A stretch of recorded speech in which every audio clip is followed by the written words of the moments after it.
Dear learners, welcome back to the first module of the massive open online course on media, cultural dynamics and social change. This is the second unit of the course and it has been titled Theories of Communication and Media. Here we shall try to discuss the concept of communication theories, how they have been developed and how these theories are used to know about the role of communication in understanding social issues. Mass communication theories form the backbone of our understanding of how information flows through society, how they shape public opinion, and how they influence culture. As you have embarked on the study of communication, it is essential for you to understand these theories to comprehend the complex relationship between media, society, and individuals. So, through this particular unit, we shall try to explore the fundamental concepts of communication theories. We will try to trace its historical development and examine the normative theories that prescribe how media should function in a society. Now let us have a look at what is a communication theory. A communication theory is a systematic set of principles, propositions, and concepts that explains how communication works. These theories help us understand, predict, and sometimes control communication phenomena. Rather than being mere speculation, communication theories are grounded in observation, research, and empirical evidence. They serve as lenses through which we can examine the complex processes of message creation, message transmission, reception, and the effect of these messages. Communication theories operate at different levels of analysis. Some focus on individual psychological processes such as how people interpret media messages. Some other theories they examine the interpersonal communication dynamics. And some of the theories they analyze the institutional and societal level phenomena. Mass communication theories specifically address how information is disseminated to large, heterogeneous, and anonymous audiences through various media channels. Now, what is the purpose of these communication theories? Communication theories serve multiple important functions in our understanding of media and society. These theories help us make sense of observed communication phenomena. They provide frameworks for understanding why certain communication patterns emerge and how the media systems operate within different social contexts. By identifying patterns and relationships, theories enable us to anticipate how communication processes will unfold under specific conditions. This predictive capacity is valuable for media practitioners, policymakers, and research scholars. Theories inform practice by suggesting strategies for effective communication. Media professionals use theoretical insights to design campaigns, to create content, and to manage the communication systems. So these theories generate hypotheses that can be tested through empirical research for advancing our knowledge and for refining our understanding of the communication processes. Now, the key components of communication theories. So, most communication theories incorporate several fundamental elements. Variables. So, variables are the factors or elements that theories seek to explain or relate to one another. In mass communication, the variables might include media ownership patterns, content characteristics, audience demographics, or the effects on public opinion. Now, what is the relationships? Theories specify how variables are connected. So, these relationships might be causal. One variable causes another, or correlational, like the variables change each other, or conditional, the relationships that depend on circumstances. Now, let us have a look at the scope. Theories differ in their breadth of application. Some are narrow, focusing on specific communication contexts, while others are broad. They focus on, in explaining communication across various situations. Another variable is assumptions. Every theory rests on certain taken for granted premises about human nature, society, and communication. These assumptions shape how theorists interpret phenomena and develop explanations. Now let us have a look at the historical development of mass communication theories. The early foundations, that is the birth of mass communication study. The systematic study of mass communication emerged in the early 20th century, coinciding with the rise of mass media technologies and their growing influence on society. The development of newspapers, radio, and later television created unprecedented opportunities for reaching large audiences, prompting scholars to investigate the effects and implications of mass communication. Next is the propaganda era, which is considered from 1920s to the 1930s. Here, the use of propaganda during the First World War, it demonstrated the potential power of mass communication to influence public opinion. This led to the magic bullet or hypodermic needle theory, which suggested that media messages had direct, immediate, and powerful effects on audiences.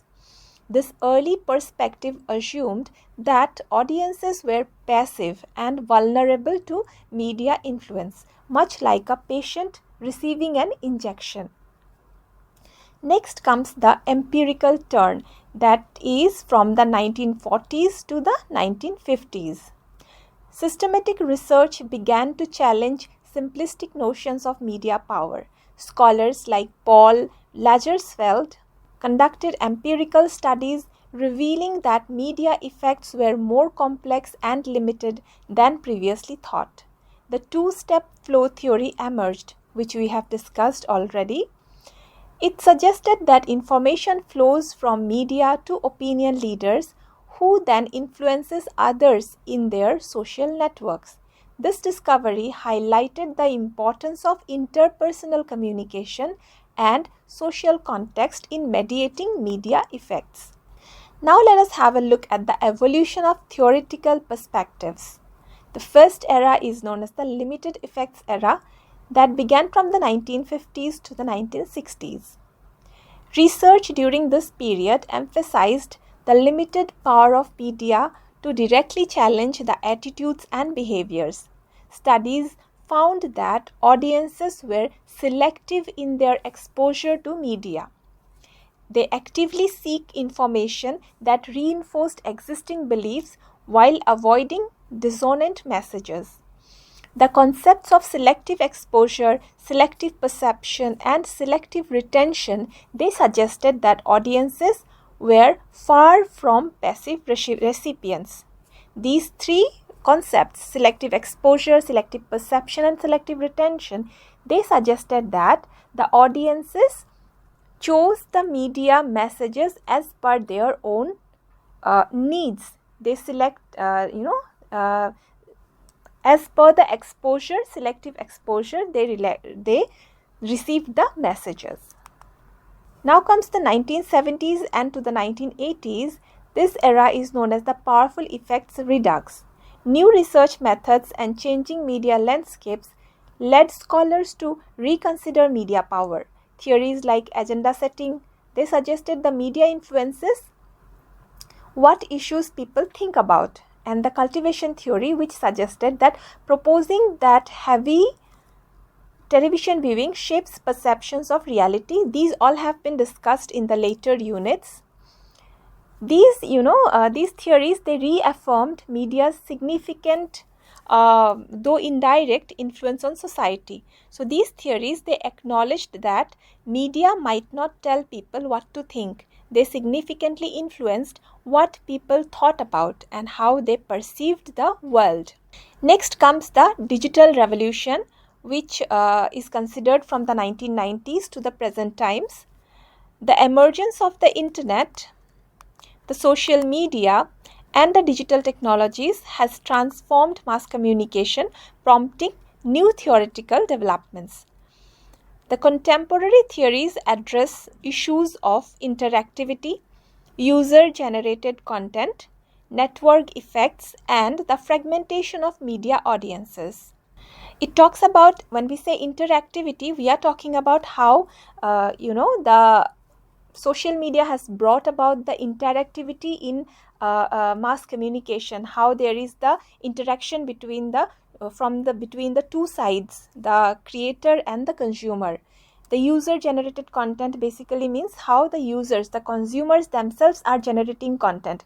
The line between the creator and the consumer are getting blurred with the coming of the social media.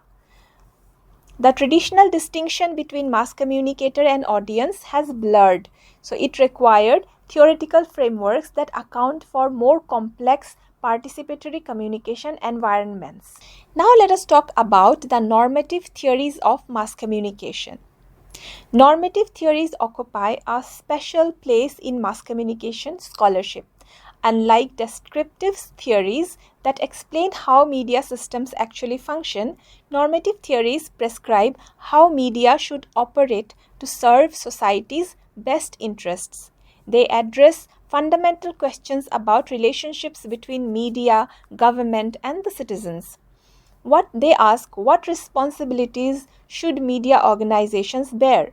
How much freedom should the press enjoy? What role should media play in democratic governance? So, normative theories are rooted in broader political philosophies and reflect different assumptions about human nature. They talk about the role of the government and the path to societal well-being. They guide policy decisions, shape professional ethics, and influence public expectations about media performance. The four theories of the press.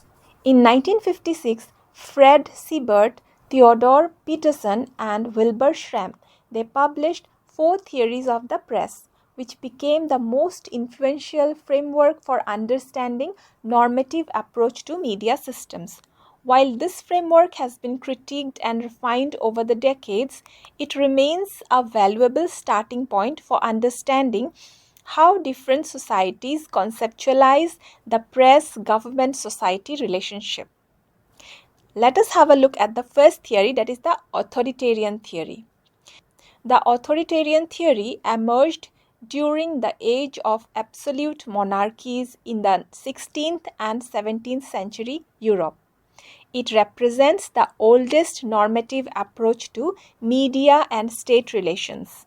Under this theory, the primary purpose of media is to support and advance the policies of the government in power.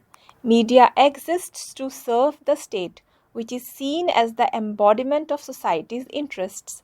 The government has the right to control media content, restrict criticism, and suppress information deemed harmful to authority or social stability. Authoritarian theory assumes that truth is the property of those in power, whether monarchs, dictators, or ruling parties. It presumes that ordinary citizens lack the wisdom to make informed decisions and therefore need guidance from authority figures. The state's survival and stability take precedence over individual freedom of expression. While few modern governments explicitly endorse authoritarian principles, authoritarian practices persist in many nations. These include licensing requirements that allow governments to control who can operate media outlets, censorship of content critical of leadership, prosecution of journalists under national security or defamation laws, and state ownership or control of major media organizations. Critics argue that authoritarian theory stifles free expression, inhibits social progress, and enables governmental abuse of power. By preventing criticism and limiting information flow, authoritarian systems deny citizens the information necessary for informed participation in governance. Now let us have a look at the libertarian theory. Libertarian theory emerged from the Enlightenment and the philosophical works of thinkers like John Milton, John Locke, and John Stuart Mill. It developed as a reaction against authoritarian control, particularly in England and early America. This theory holds that media should be free from government control and the truth emerges from the free marketplace of ideas. Individuals are rational beings capable of distinguishing truth from falsehood when presented with diverse viewpoints. The press serves as a watchdog on government, holding power accountable and preventing tyranny. Libertarian theory rests on several key assumptions, such as humans are rational and capable of self-governance, truth is best discovered through open debate rather than imposed by authority, diversity of opinion serves society better than enforced consensus, and freedom of expression is a natural right that government must protect rather than grant. John Milton's concept, articulated in his work Areopagitica, suggests that when truth and falsehood are allowed to compete freely, truth will ultimately prevail. This metaphor of the marketplace of ideas became central to libertarian theory, suggesting that just as economic markets self-regulated through competition, the marketplace of ideas self-corrects through open debate. Critics note that the marketplace of ideas doesn't always function perfectly. Economic inequalities mean that some voices have far greater resources to spread their messages than others. The existence of propaganda, misinformation, and sophisticated persuasion techniques suggests that rational individuals don't always distinguish truth from falsehood. Media concentration in the hands of a few powerful corporations can limit diversity of viewpoints as effectively as government censorship.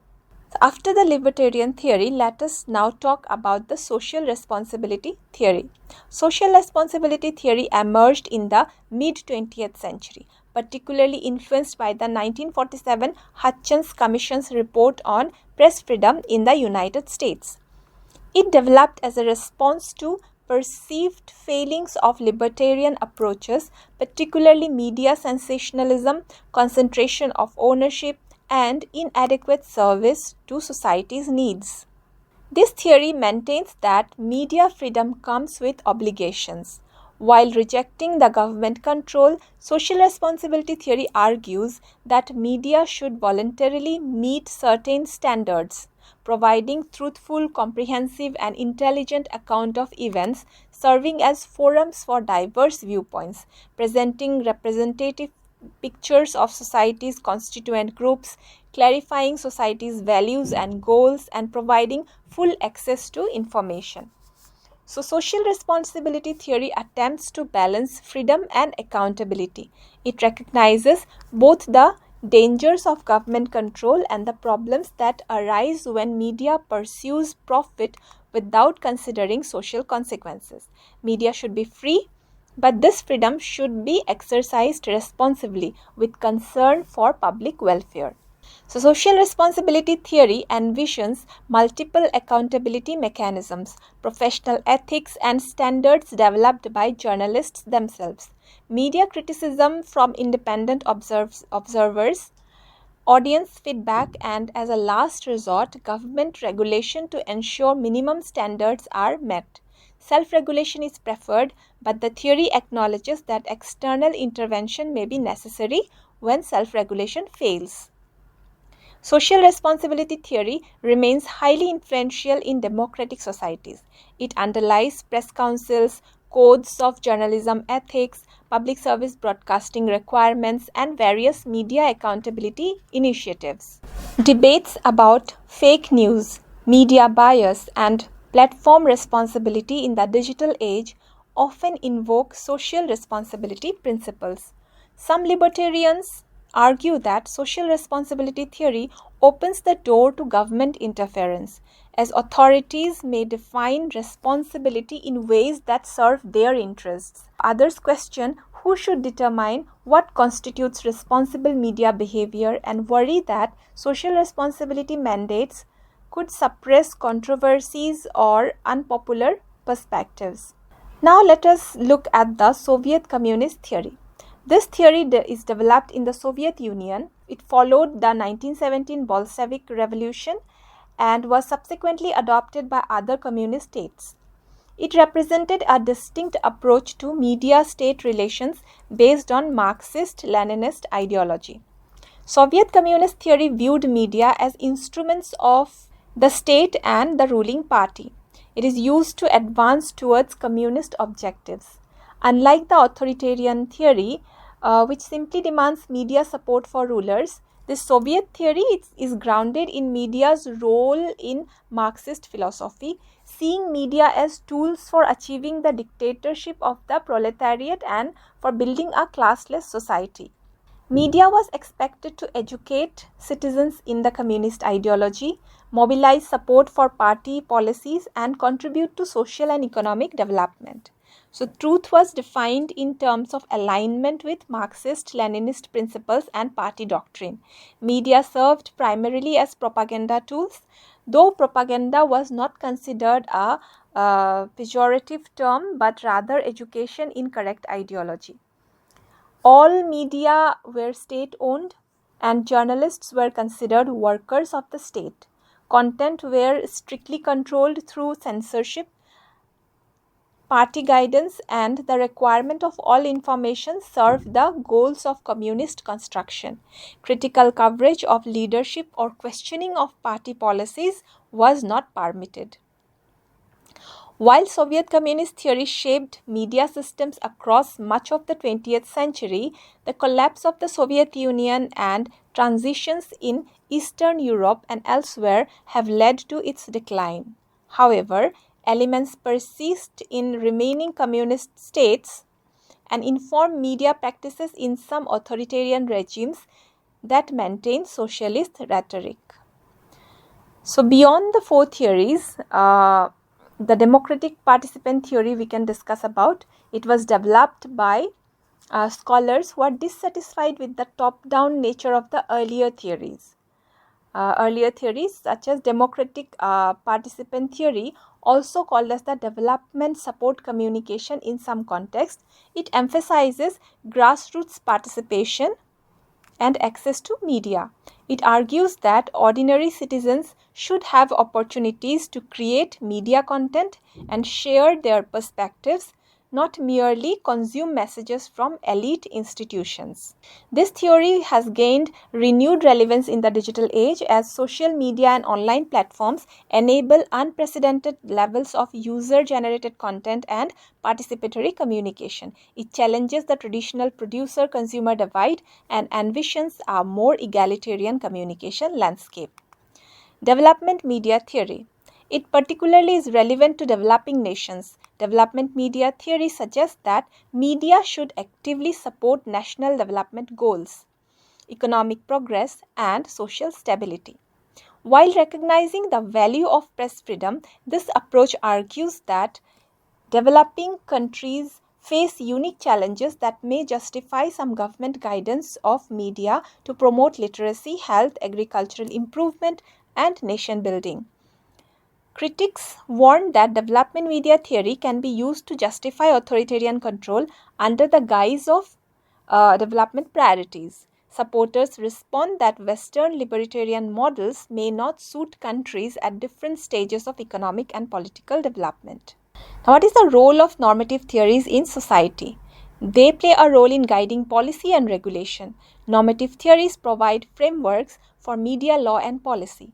Decisions about media regulation, licensing, ownership restrictions, content standards, and access requirements all reflect underlying normative assumptions about media's proper role. Policymakers wrestling with challenges like disinformation, hate speech online, or media concentration, they draw on normative theories in crafting responses. Next role is in shaping professional practice and ethics.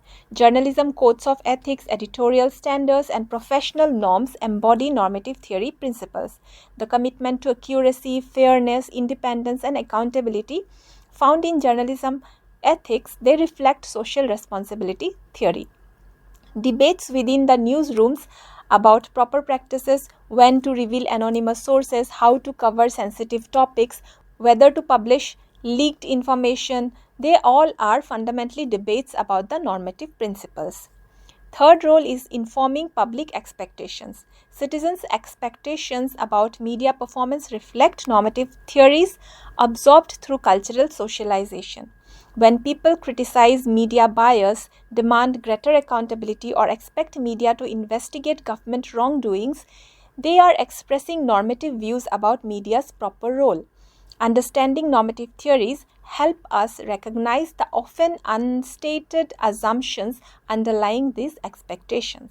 The fourth role is facilitating cross-cultural understanding. Different societies operate under different normative frameworks, shaped by distinct historical experiences, political systems, and cultural values. Understanding normative theories enables more sophisticated analysis of international communication systems and conflicts. What appears as censorship from a libertarian perspective might be seen as responsible content regulation from a social responsibility viewpoint, or as necessary guidance from a development media perspective. Next is promoting critical evaluation. Studying normative theories develop critical thinking about media systems. Rather than accepting existing arrangements as natural or inevitable, normative frameworks encourage us to ask whether current practices serve the society's best interests and to imagine alternative arrangements. This critical perspective is essential for informed citizenship and for improving media systems. Now let us have a look at the contemporary challenges to the normative theories. The internet and digital technologies have complicated traditional normative frameworks developed for mass media. When anyone can be a publisher, how do social responsibility principles apply? When platforms enable global communication, which nations' normative frameworks applies? When algorithms curate content, who bears the responsibility for what audiences see? So, a handful of technology companies now mediate much of the world's communication. These platforms aren't traditional media organizations, yet they shape information flows as powerfully as any newspaper or broadcaster ever did. So, existing normative theories developed for different technological contexts struggle to address the platform governance questions. When we talk about globalization, media messages cross borders effortlessly in the digital age, raising questions about whose normative standards should apply. Western libertarian principles clash with other societies' norms regarding acceptable content. Debates about content moderation on global platforms reflect underlying conflicts between different normative frameworks. Misinformation and truth.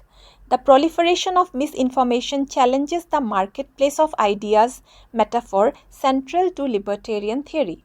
If false information spreads faster and further than corrections, perhaps truth does not automatically prevail in free competition. This has prompted reconsideration of appropriate intervention to ensure information quality. Theories of mass communication, particularly normative theories, they provide essential frameworks for understanding and evaluating the media systems. From the authoritarian emphasis on state control to the libertarian celebration of freedom, from social responsibilities balance of freedom to the obligation of communist theories ideological mission, these all approaches reflect different visions of media's role in society. So, understanding these theories equip us to analyze contemporary media critically, recognizing that current arrangements reflect particular normative assumptions that could be otherwise. As media technologies and practices evolve, these theoretical frameworks continue to inform debates about how communication systems should be structured to serve the individual and societal needs. So, the questions that normative theories address are: who should control media? What responsibilities accompany media freedom? How should media serve the society? So, as learners of mass communication, developing facility with these theories prepares you for thoughtful engagement with the media systems that shape our world. Whether you pursue careers in media, policy, research, or if you simply seek to be informed citizens, it is important for you to understand the communication theories. They will provide individual tools for navigating our information saturated age. So the study of the communication theories, it is not merely academic exercise, but it is essential preparation for participating in and shaping the communication environment of the future. So as media technologies continue to evolve and new challenges emerge, the fundamental questions addressed by the normative theories, they always remain central to creating media systems that serve democracy, enable human flourishing, and promote the common good. I hope today's discussions will help you in giving more thought to the mass communication theories. Thank you.